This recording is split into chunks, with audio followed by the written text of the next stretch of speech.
में है, आरती कब जेल में जाएगी? देखिए झूठ जो है ना सो ज़्यादा दिन नहीं चलता है कि आगे क्या होना और आगे भी क्या होगा वो भी मैं जानता हूँ, लेकिन आगे क्या होगा? आगे आप बहुत कुछ आप इसमें खबर आपको मिलेगी। 6 महीने तक ये शादी टिकेगी कि नहीं टिकेगी, बहुत सारी बातें इसमें है। क्योंकि मैं उसी दिन जान गया था कि ये इसका कंडक्ट देखकर, व्यवहार देखकर समाज को पूरा गुमराह की थी। वो अपने आप को बचाने के लिए निर्दोष लोगों का नाम फंसाई थी।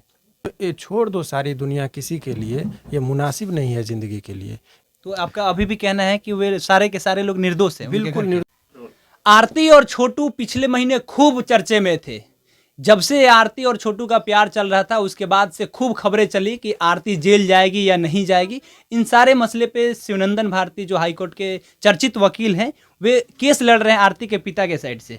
अब आगे क्या होगा? आरती ने तो शादी कर लिया है, आगे क्या होगा सर से ही बात करेंगे सीधे। सर, आरती शादी कर लिया। देखिए आरती की शादी कर लेने से ये केस को बहुत ज़्यादा फर्क नहीं पड़ने वाला है, क्योंकि केस का अपना जो गति है, जो प्रोसेस से चल रहा है, ट्रायल की जो प्रक्रिया है वो चल रही है। बहुत लोगों में एक कन्फ्यूजन की स्थिति हो जाती है कि शादी कर ली तो केस पर। हाँ, चूँकि वो आरती एक अहम गवाह थी जिसने 164 के बयान में अपने माता पिता, बहनोई और भाभी इत्यादि लोगों को फंसाते हुए और वहाँ से निकली थी वो, तो एक चर्चा का विषय बना था।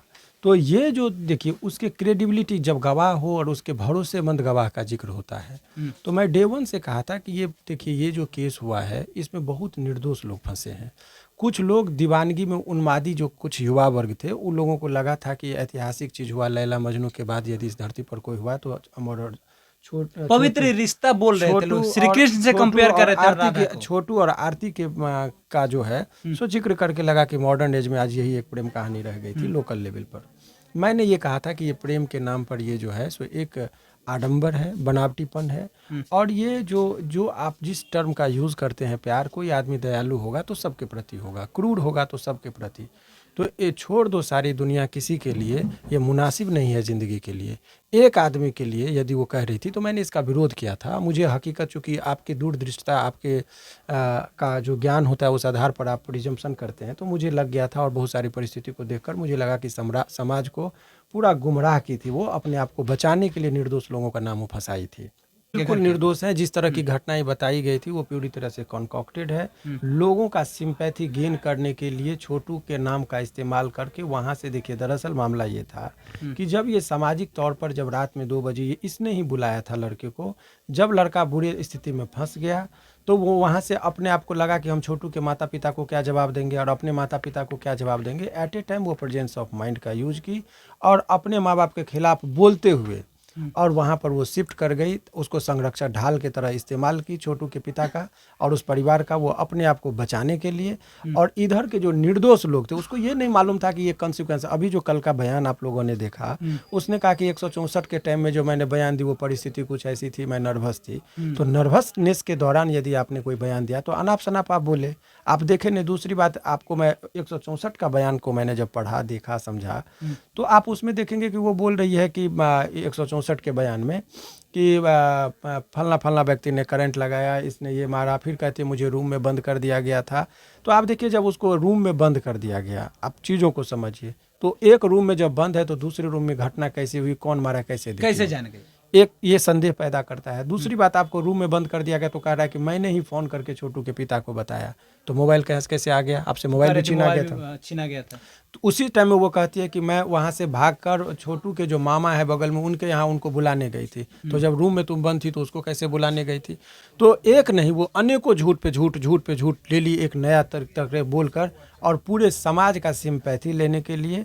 और कुछ लोग जो दीवानगी में उन्मादी हो गए थे उनको गुमराह करने में वो सफल रही और अभी तक जो है सो अपने आप को बचा रही थी। अब वो उसका पर्दाफाश हो गया है कि वो झूठ बोलकर अपने माता पिता के को जो है सो फंसाई है। और माता पिता नोट ओनली, ये ऐसी बेटी जो है जिस तरह से वो अपने कोख को लोग हमेशा कोसेंगे, जिस तरीके से उन्होंने काम किया है ये कदापि उचित नहीं है। मैं यही कहूँगा कि झूठ बोलकर किसी को नहीं फंसाना चाहिए, दोषी को बचना नहीं चाहिए, लेकिन निर्दोष फंसना नहीं चाहिए। इसमें अनेकों लोग ऐसे निर्दोष हैं जिसको उसने बहुत ही माने योजनाबद्ध तरीके से फंसाया है। और आप लोगों के लिए ब्रेकिंग न्यूज़ हो सकता है कि शादी हुई है, लेकिन मेरे लिए ये ब्रेकिंग न्यूज़ नहीं था, क्योंकि मैं उसी दिन जान गया था कि ये इसका कंडक्ट देखकर, व्यवहार देखकर कि आगे क्या होना, और आगे भी क्या होगा वो भी मैं जानता हूँ, लेकिन आगे क्या होगा? आगे आप बहुत कुछ आप इसमें खबर आपको मिलेगी। 6 महीने तक ये शादी टिकेगी कि नहीं टिकेगी, बहुत सारी बातें इसमें है। 6 महीने तक जो शादी मतलब आपको- नहीं टिकेगी अब? आप ये टीका टिप्पणी अभी वो करना उचित है नहीं। आप देखते रहिए, उस पर नज़र बना के रखिए, सब कुछ आपके परत दर परत, चूँकि झूठ जो है ना सो ज़्यादा दिन नहीं चलता है।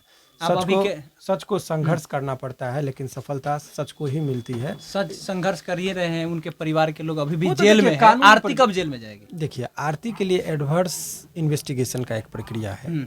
एडवर्स इन्वेस्टिगेशन का मतलब है कि जो व्यक्ति ने एफआईआर किया है उसके विरुद्ध भी जांच होनी चाहिए। अभी तो जांच एक तरफा उनके माता पिता और इससे जो इसने बयान कहा, इसके बयान के आधार पर अनुसंधान हो रहा है। तो ऐसे परिस्थिति में जब एडवर्स इन्वेस्टिगेशन का डिमांड है, यदि नहीं होगा तो अब ऑनरेबल हाई कोर्ट का एक निर्देश भी आया कि 156(3) के तहत आप अनुसंधान के लिए भी आप आग्रह कर सकते हैं। तो हम लोग वहाँ पर भी उसके पिताजी, उनके भाभी और उनके भाभी के भाई जो हैं, ये लोग निकलते हैं। तो अभी उन लोगों का जो है सो एक एडवर्स इन्वेस्टिगेशन के लिए हम लोग को कोर्ट में भी आवेदन देना है। अभी तो पुलिस के सामने दिया गया है उस बात को। तो ऐसे परिस्थिति में आप ये कह सकते हैं, इस परिस्थिति में आपको मैं ये बता दूं क्लियर कट कि ये महज कुछ शारीरिक सुख प्राप्त करने के लिए एक लड़का छोटू जो है वो बलि का बकरा बना।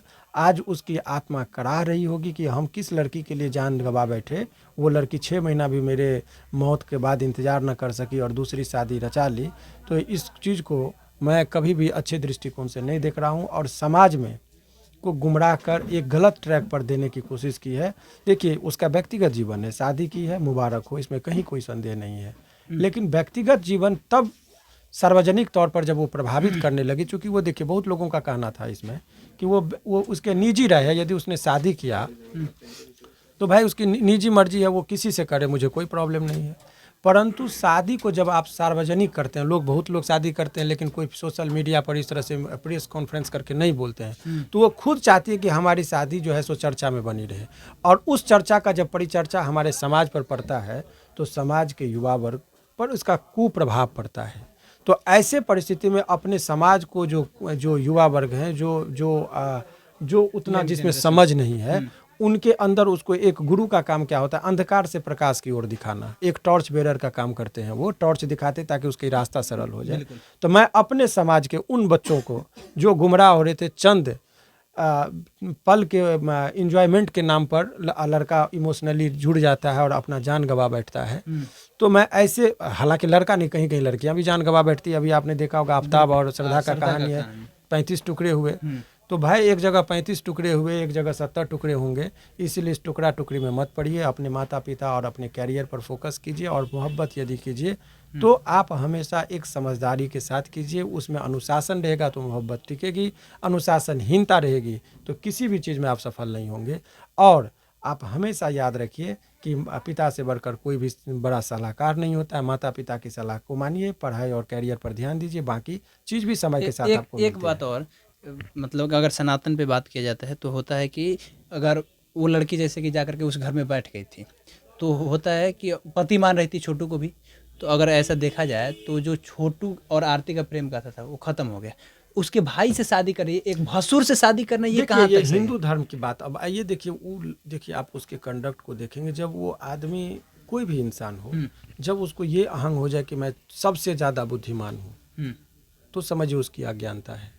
वो धर्म से ऊपर अपने आप को मानती है, जाति से ऊपर अपने आप को मानती है, अपने आप को समाज से ऊपर मानती है। मीडिया जाती है तो उसको अब अपने इशारे पर मीडिया को चलाती है, जैसे और मीडिया को अपमानित भी करती है। कहती है मैं इतना ही देर बैठ दूंगा। पता नहीं मीडिया वाले को स्वाभिमान होना चाहिए कि अरे भाई आप उस चीज़ों को आप मत दिखाइए, बहिष्कार कीजिए उस सब चीज़ों का। समाज गलत ट्रैक पर जा रहा है, आप एक जिम्मेदार पत्रकार हैं तो आपकी दायित्व है कि समाज को सही डायरेक्शन में लेके जाना।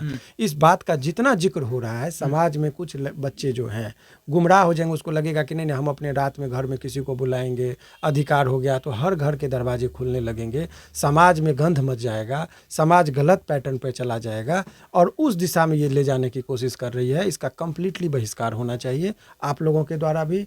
और रही बात, उस टाइम में बहुत लोग यही मैं कह रहा हूँ कि प्रतीक्षा कीजिए, अपनी सूझबूझ और समझदारी को मत कीजिए। कुछ लोग संगठन वाले उनको लेके बहुत प्रमोट किए, अरे भाई आपने समर्थन कर दिया, पुलिस के ऊपर केवल फोन में करवा कुछ- दिया, हाँ। मुख्यमंत्री उप मुख्यमंत्री, इससे तेजस्वी यादव साइकोलॉजिकली के पास तक पहुंचे पहुंच गए। अब इसका इम्पैक्ट ये होता है कि पुलिस भी एक इंसान, वो साइकोलॉजिकली दबाव में आ गए, आनन फानन में जल्दबाजी में उसको समय नहीं मिला और निर्दोष लोग आज जेल में चले गए। जेल में। अब आप कह रहे हैं कि नहीं नहीं अब वो तो गलत डिसीजन था, लड़की पर हमको भरोसा था। अरे जो माँ बाप के भरोसा पर नहीं टिकी तो आप कैसे 10 मिनट में उसको भरोसे के लायक आप समझ लिए? तो आपकी भूल थी या अज्ञानता थी?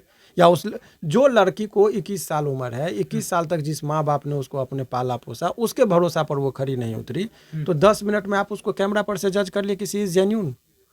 तो ये आपकी अज्ञानता है कि आपने अपनी अज्ञानता के बस जो है सो ऐसे परिस्थिति में जो है सो उसको आपने जो भी किया। तो मेरा यही कहना है कि इस परिस्थिति में जो है सो आप एक ही चीज़ आप कह सकते हैं, आप एक ही चीज़ आप कह सकते हैं इस परिस्थिति में कि जो भी चीज़ हुआ है वो बहुत गलत हुआ है। और ऐसे परिस्थिति में आपको यही बताएंगे कि समाज को गुमराह न करे। और हमारा और आपका रही बात जहाँ तक केस का मेरिट का बात है, तो मर्डर केस में किसी का भी नाम आ जाने पर परिवार विध्वंस होता है, निर्दोष लोग भी फंसे, लेकिन दोषी और निर्दोष इसकी फैसला कानून अपने गवाह और सबूतों के आधार पर करती है।